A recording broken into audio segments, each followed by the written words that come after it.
Today, we're going to be ranking all of Verso's weapons. I wanted to make this list to highlight some underappreciated weapons in Verso's arsenal. For the people out there who enjoy theory crafting new ways to win with him. My criteria for ranking these weapons pretty much comes down to this. If they're fun, fulfill a role, or fill a niche that's actually useful, then I'll rank them highly. Unfortunately, a lot of the weapons just don't. Some are so close to being fun and unique, but have one or two traits that leave them in the dust compared to the top dogs. Also, I'm ranking these based on a normal non-New Game Plus playthrough with a normal amount of Lumina points. You can make pretty much anything in the game super strong if you dump 400 Lumina points into one character. So we're going to keep it realistic. First on the list is Abysseram. We're not starting off strong with this one. This is easily one of Verso's worst weapons and holds absolutely no positive value.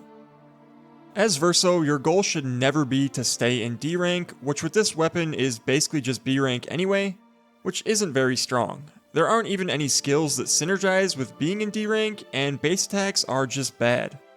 This weapon is unfortunately unusable. Coming in second, we have a weapon with a bit more hope, Blodam. This is what I'd consider Verso's second best weapon in Act 2, and it scales into late game pretty well. With Overload, or just by starting the battle at 1 HP, you instantly get S rank and full AP with a nice boost to light damage, and solid stat scaling to boot. If you're sick of using Dualiso in Act 2, don't be afraid to pick this weapon up and go full low HP Psycho mode. It's a strong and stylish way to mix things up. I have a full build with this weapon showcased on the channel if you are interested. This one's solidly in the good tier. Keeping the good vibes going, we've got Chevalam. This is just an extremely good weapon. You can put this on literally any Verso build. If you have no idea what to do with Verso, just give him Chevalam and watch him slaughter everything. Starting at S rank is incredibly powerful, especially with Phantom Stars as the opener, making the ability cost just 5 AP. You can start every battle off with massive AoE and stun damage, leading to a pretty easy fight. You also get a 100% extra damage boost for not taking damage over consecutive turns, a free rush, and the best stat scaling in the game with luck and agility. There is a downside. You can't use shields or heal. But let's be real, Verso is probably going to kill or stun everything on turn 1 anyway. This one firmly places itself in the Baguette tier, absurdly powerful with minimal effort.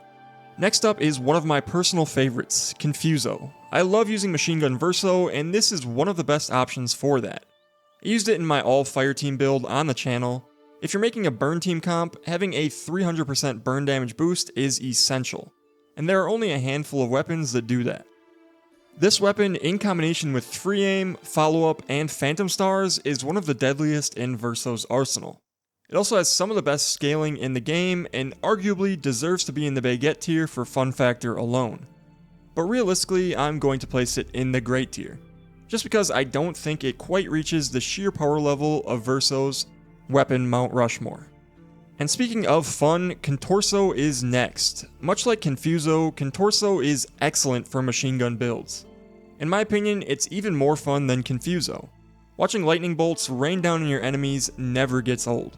It does require a bit more investment to work. Ideally, you want Verso to break something on turn 1, which is easily doable with an auto-death break teammate or a couple of breakers going before him, plus the addition of the Sniper Lumina. But it is still more setup, which does hurt the value slightly, requiring you to invest more Lumina points into your overall team build. That said, since S rank always grants 100% crit, this weapon has amazing scaling with agility and defense. I really want to throw this in Baguette tier for Rule of Cool alone, but realistically it lands next to its brother in the Great tier. Now on to another fun pick, Corpeso. This weapon applies burn stacks like nothing else in the game, making it the go-to alternative to Confuso for burn comps. Some players even prefer it, and I get why, it stacks way faster. But personally, I don't value base attack builds much in the endgame. Being able to rattle off 20 free aim shots followed up by Phantom Stars or follow up is almost always better than a couple of free aims into a base attack. Also, something that people just don't factor in for some reason is that base attacks just cost way too much Lumina. All of the base attack Luminas cost a ton of points, so unless you're dumping 300 plus points into Verso, it's just not easy to do. And the vitality scaling is another big strike against it. If Corpeso had luck scaling, I'd be tempted to call it Baguette tier. Additionally, if Sandfall ever brings base attack Luminas down to a more reasonable cost, this weapon could easily make the jump up there as well. We were bound to hit a dud, and here it is, Cruleram. Gaining rank with Verso is trivial, and the powerless debuff is laughably useless. So if the only two things this weapon does well don't matter, then neither does this weapon. It has good scaling, so if you accidentally misclick it into Verso's hands, you'll survive, but it's bad. Keeping the dud streak alive, Cultam. This one also has AP and perfection gain traits, which again are useless. Toss it next to its pal, Cruleram, in the bad tier. And we're not done with the clunkers. Danseso is next. It might look like it can fly, but it's stuck in the mud with the other dodos. AP generation is irrelevant in the mid game, and its ability to burn things is just sad. It might make for a decent mid game pick thanks to elite scaling, but compared to its burn brothers Confuso, Corpeso, and Simoso, it's a joke. Solidly bad. Delaram is interesting, because it's neither good in the early game or the late game.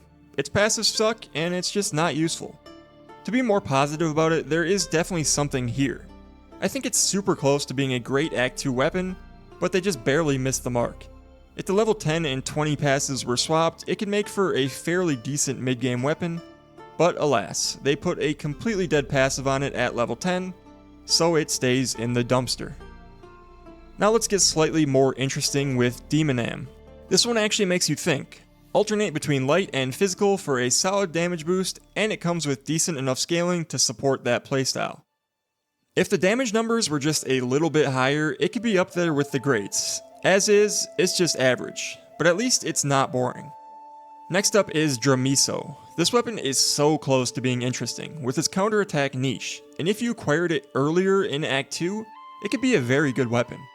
Unfortunately, that's not the case. By the time you acquire it, you already have better options, and the bonuses on it don't scale well at all. I would love to see them make the weapons more like this one, and then make them stronger to fill out their niches more. Is there really any reason why this couldn't have been a 100% counterattack boost instead? And the level 20 passive could have been way more unique as well to flesh out the weapon. Instead, we just get more AP generation, and this weapon goes into the trash because of it. And now, the undisputed king of Act 2, Dualiso. There's not much to say that hasn't already been said. It gives you an extra turn, which is massive before Act 3. Lets you deal more base attack damage, and its stat scaling works well for shrugging off hits in the mid-game, when enemies don't quite hit like trucks yet. Also, let's be honest, it just looks cool. High-flying Mace Windu purple lightsaber Verso? Yes please. It falls off super hard in Act 3, where base attacks start to matter less and the extra turn does nothing at all. But for Act 2, easily great tier. Next up is Gaulteram, aka the most meh weapon in Verso's kit. It makes you lose less perfection, gives you rush, and has elite scaling. But beyond that, there's nothing standout here. It's not bad, it's just not exciting. So it goes straight to the average tier. Following that is Gesam. On paper, it's decent, 20% bonus damage, 1 less AP cost on skills, but then you see the vitality scaling and the rest of the mediocrity. I want to throw this into the bad tier, but realistically, it works, it's fine, it does its job. So it's another one for the average pile. Now let's talk about a weapon that genuinely frustrates me, Glaseco. Outside of looking cool, everything about this weapon is bad and confusing. The level 20 ability gives you a guaranteed counter critical hit, but you already scale off luck and defense, basically guaranteeing you have 100% crit already. I really don't know what they were thinking with this. It doesn't make sense, it doesn't do anything useful, and even if you made the counter do like 400% extra crit damage, it still wouldn't compare to the actual good weapons. This weapon makes absolutely no sense, so we're putting it in the completely unusable tier. Lanceram is next, and this one brings back memories. This is a weapon I used on Verso early in my first playthrough, back before I knew what I was doing or where to get the good weapons. Coincidentally, I also thought Verso was terrible in Act 2. These things may or may not be related. Its one benefit is that you can't be in D rank, which, needless to say, is just not very good. Firmly in the bad tier. And now we've got a real doozy, Liteso. So you're telling me I can use a weapon that spends all my shields for a small damage boost on a base attack? Count me in! Said no one ever. Even in a perfect situation where you have 9 shields, I have no idea why you would ever spend them to deal 900% damage on a base attack. This weapon is a trap and it actively worsens your character. This is one of the easiest unusables on this list. Noahram. It has no bonuses, nothing. Why does this weapon even exist? Unusable. Nosaram finally brings us back into more positive territory. It comes with some of the best scaling in the game, adds free aim damage, shreds shields, and builds perfection practically instantly. It's genuinely a really solid weapon, and if you bring it out against shield-heavy enemies, it'll perform. That said, it does get overshadowed by its machine gun brothers, Contorso and Confuso. But this one still deserves respect, so we're putting it in the good tier. Then we crash again with Sakaram. This might actually be one of the worst weapons in the game. Verso relies on his passive to do damage. So what does this weapon do? It deletes that passive. It's not useful and it looks pretty dumb to boot. I would never ever use this. So let's cleanse our palette with the legend Seeram. You might have been wondering what goes on Verso's Mount Rushmore next to Chevalam, since it's been up there this whole video alone. Well, here it is. Seeram is only up this high for one reason, and that's cheese. This is the ultimate cheese weapon. It locks you at A rank, which normally sounds awful, because you're losing 100% S rank bonus damage. But with the ability Endbringer, that downside becomes the biggest upside. Endbringer, when used at A rank, stuns the enemy for an extra turn. That means you can basically infinitely chain stun any single target in the game. If this ever gets patched, then this weapon goes straight to bad tier. But while the cheese is still alive and well, undeniably baguette tier. Now let's talk about Simoso, another Verso classic. Anyone who's played the game knows how absurd this weapon is. It gives you a ton of bonus damage, sets enemies on fire, and makes you harder to kill. That's all you really need to know. The only downsides are that it scales with vitality, and that you only get it after basically beating the game. So it's really more of a new game plus weapon. Still, it's absolutely one of Verso's best, so it goes into baguette tier.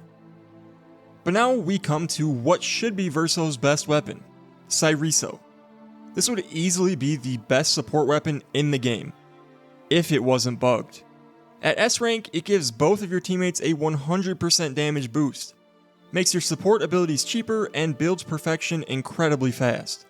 That sounds amazing, until you realize it doesn't work with Powerful.